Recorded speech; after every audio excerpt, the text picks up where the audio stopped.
पत्नी और नौकरानी। शीतल और अभिमन्यु की शादी को 5 साल हो चुके थे, लेकिन अभी तक उनका कोई बच्चा नहीं हुआ था। इसकी वजह से शीतल और अभिमन्यु परेशान रहते थे, लेकिन उन दोनों से ज्यादा परेशान थी शीतल की सास, यानी अभिमन्यु की माँ जानकी देवी। जानकी देवी चाहती थी कि जल्दी से जल्दी उनकी गोद में पोता या पोती आ जाए, और इसीलिए वो अपनी बहू शीतल को लेकर एक दिन हॉस्पिटल पहुंची। डॉक्टर मैडम, जरा ठीक से चेक करके बताइए ना। कई बड़े बड़े डॉक्टर को दिखाया है, लेकिन मेरी बहू माँ ही नहीं बन पाती। मैंने शीतल को बहुत अच्छे से चेकअप किया है। देखिए, बात यह है कि शीतल के अंदर माँ बनने की कैपेसिटी नहीं है। ये आप क्या कह रही हैं डॉक्टर साहब? कोई तो इलाज होगा ना, कोई दवाई दे दीजिए। देखिए, कुछ प्रॉब्लम ऐसी होती है जिनका कोई ट्रीटमेंट नहीं होता। आई एम सॉरी टू से, लेकिन शीतल कभी माँ नहीं बन सकती, क्योंकि उसके यूट्रस में अंदर से ही कुछ प्रॉब्लम है। घर आने के बाद क्या हुआ माँ? कहाँ लेकर गई थी आप शीतल को? अरे कहाँ लेकर जाती, डॉक्टर मैडम के पास ले गई थी, लेकिन तेरी बीवी तो कभी माँ बन ही नहीं सकती। मम्मी जी, इसमें मेरी क्या गलती? अगर अंदर से कोई प्रॉब्लम है तो उसमें मैं भी कुछ नहीं कर सकती। जानती हूँ, ये बात डॉक्टर के मुंह से सुन चुकी हूँ। अब दोबारा मेरे सामने इस बात का गाना मत गा। अरे माँ, परेशान होने की जरूरत नहीं है, हम सोचते हैं ना कुछ। अरे क्या सोचेगा तू? जब डॉक्टर कह चुका है कि तेरी बीवी माँ नहीं बन सकती, तो बता क्या सोचेगा तू? कहाँ से लाएगा बच्चा? माँ, ये तो मैं भी नहीं जानता।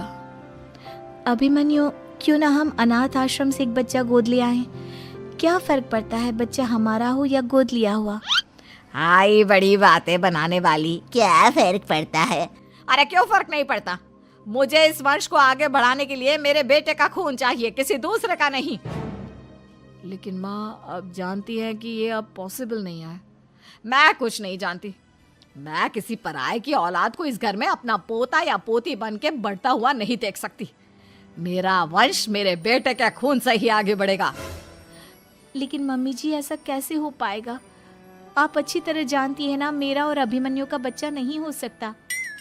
तो मैं अपने बेटे की दूसरी शादी करवाऊंगी, और अपनी दूसरी बीवी से ये मुझे बच्चा पैदा करके देगा। ये आप क्या कह रही हैं माँ? मैं किसी और से शादी नहीं करने वाला। मेरे रहते हुए आप अभिमन्यु की शादी किसी और से करवाएंगी? मम्मी जी, आप ऐसा कैसे कर सकती हैं?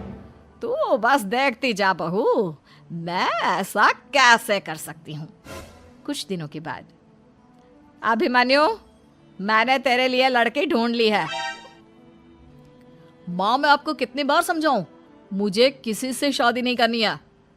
पहले मेरी बात सुन। ये जो चमेली है ना, हमारे घर में काम करने आती है, वो तुझसे शादी करने के लिए तैयार है। मम्मी जी, आप अभिमन्यु की शादी एक नौकरानी के साथ करवाएंगी? वो इसलिए क्योंकि चमेली दिखने में बहुत खूबसूरत है, बच्चा भी सुंदर ही होगा। मम्मी जी, लेकिन एक बच्चे के लिए अपने बेटे की शादी नौकरानी के साथ करवाना, क्या ये सही है? अगर अभिमन्यु ने शादी नहीं की ना, तो मैं अपनी जान दे दूंगी। अब देख लो, अगर तुम्हें अपनी माँ की जान प्यारी है तो तुम्हें इस नौकरानी के साथ शादी करनी ही होगी। इस तरह जानकी देवी अपने बेटे अभिमन्यु की शादी नौकरानी चमेली के साथ करवा देती है। कुछ दिनों के बाद, नौकरानी से मालकिन बन के तो मजा आ गया। अब तो मैं इस घर की मालकिन हूँ। देखो, अपने आप को ज्यादा मालकिन समझने की कोशिश मत करो। एक बार तुम्हारा और अभिमन्यु का बच्चा इस दुनिया में आ जाए, उसके बाद तुम इस घर से हमेशा के लिए चली जाना। अरे जाओ जाओ, किसी और के आगे बातें बनाना। एक बच्चा तो पैदा नहीं कर सकी, बढ़िया आई। जाओ, जाकर मेरे लिए कॉफी बना कर लाओ। नौकरानी मैं हूँ या तुम? मम्मी जी, देखिए ना शीतल मुझसे किस तरह से बात कर रही है। शीतल, तुम्हें पता है ना चमेली प्रेग्नेंट है, मेरे बेटे के बच्चे की माँ बनने वाली है। वो जैसा कहती है वैसा करो। लेकिन मम्मी जी, वो मुझे नौकरों की तरह ट्रीट कर रही है। अरे तो करेगी ना, वैसे भी बहू तुम हो किस काम की? एक बच्चा तो पैदा नहीं कर सकती। जाओ, अब घर के सारे काम करो और चमेली को आराम करने दो। थैंक यू मम्मी जी, भगवान आपका भला करे। आप नहीं होती तो मैं नौकरानी से महारानी कैसे बनती? देखो, तुम्हें जो चाहिए सब मिलेगा, खूब खाओ पियो, मजे की जिंदगी जियो, लेकिन बस मुझे एक बच्चा पैदा करके दे दो। कुछ दिनों के बाद, मम्मी, बच्चे के लिए आपने मेरी शादी चमेली के साथ करवा तो दी, लेकिन दिन और रात का चैन मिट गया है। सारा दिन शीतल और चमेली की बहस चलती रहती है। अब शीतल को इस घर में रखने से क्या होगा? मैं तो कहती हूँ उसे घर से निकाल दो, है भी किस काम की। मैं ऐसा नहीं कर सकता माँ, वो मेरी पत्नी है, उससे बहुत प्यार करता हूँ मैं। तुम्हारी पत्नी चमेली है, चमेली, उससे प्यार करो।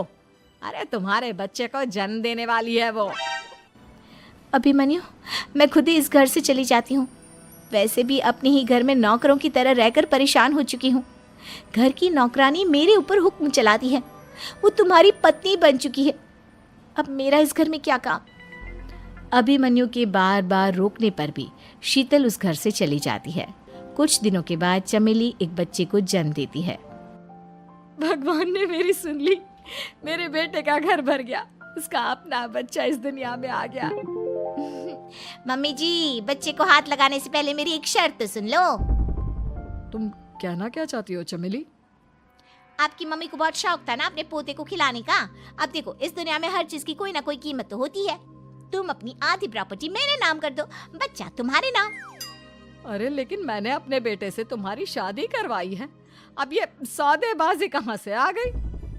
जो औरत अपनी बहू को घर से निकाल कर एक नौकरानी के साथ अपने बेटे की शादी करवा दे, वो तो सौदेबाजी कर ही सकती है ना।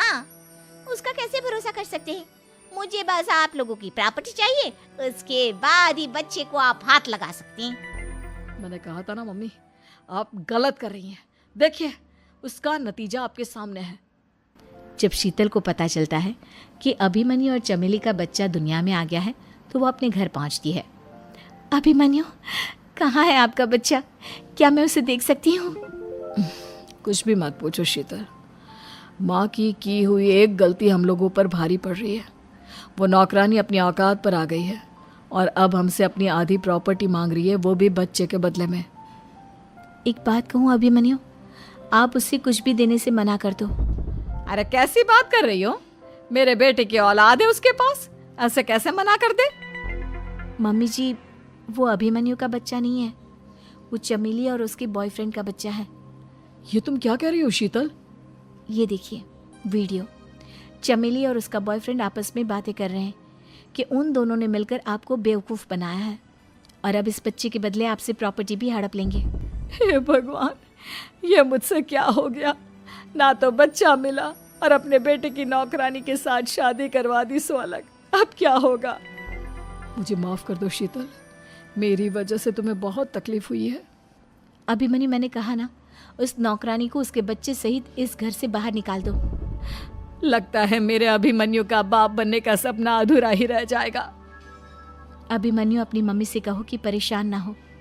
आपको याद है एक बार हम एक IVF सेंटर गए थे, मैंने फिर से वहाँ जाकर बात की थी और आपको पता है इस बार मैं प्रेग्नेंट हूँ, क्योंकि हमने वहाँ पर प्रोसीजर करवाया था जिसकी वजह से मैं प्रेग्नेंट हो गई थी और इस बात का पता मुझे बस कुछ महीने पहले ही लगा है। हमारा बच्चा इस दुनिया में आने वाला है अभिमन्यु। मुझे माफ कर दो शीतल बहू, मुझसे बहुत बड़ी गलती हो गई। कोई बात नहीं माँ, लेकिन अब हमें उस धोखेबाज नौकरानी को इस घर से बाहर निकालना है और इस घर की मालकिन को वापस घर लाना है, वो भी अपने बच्चे के साथ।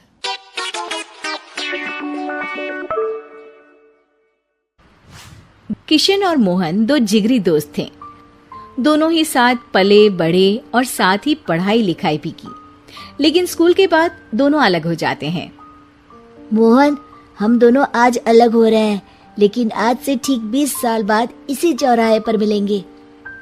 दोनों एक दूसरे से वादा करके अलग हो जाते हैं।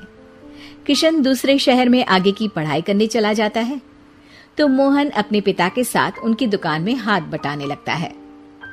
पिताजी, मैं भी किशन की तरह दूसरे शहर में पढ़ने जाना चाहता हूँ। उसके पिता एक शराबी इंसान थे। अरे बेटा, तू क्या करेगा शहर जाकर? अरे पढ़ाई करने के बाद किसी की ऑफिस में नौकरी है ना।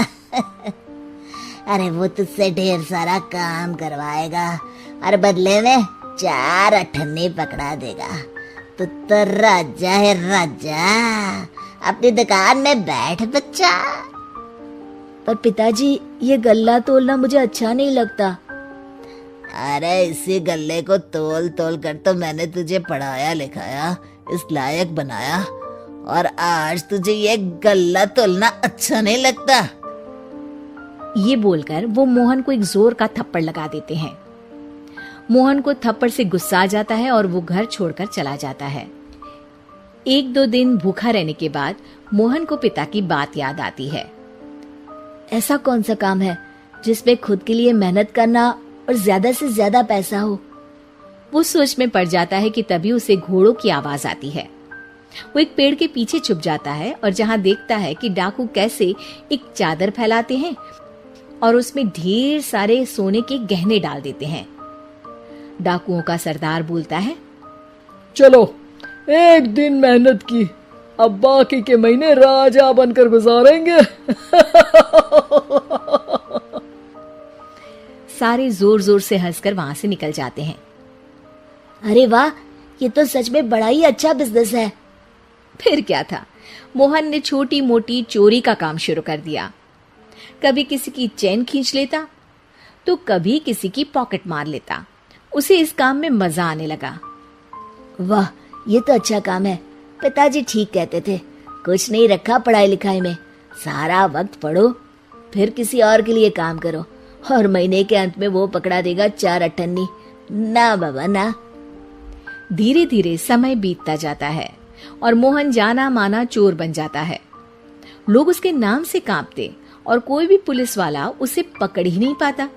सभी उसका चेहरा पहचानते, लेकिन वो कहाँ रहता है ये किसी को पता न था। फिर एक दिन वो भी आ जाता है जब मोहन को किशन से मिलने का दिन याद आता है। ओह, 20 साल बाद आज ही का दिन है जब मुझे अपने यार किशन से मिलना है।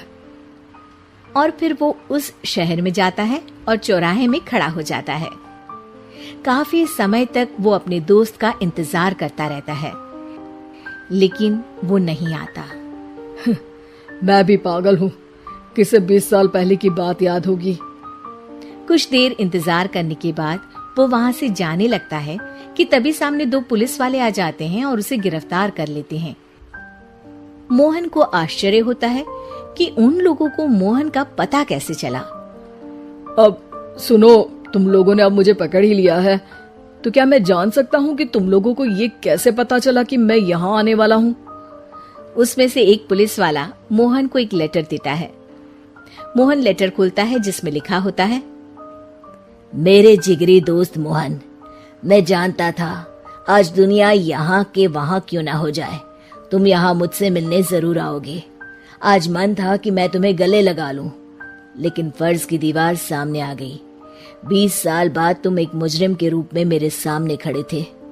माफ करना दोस्त, देश के प्रति मेरा फर्ज मेरी दोस्ती के आगे छोटा पड़ गया। मोहन की आंखों में अब आंसू थे। वो चुपचाप वहां हाथों में हथकड़ी बांधे चला जाता है।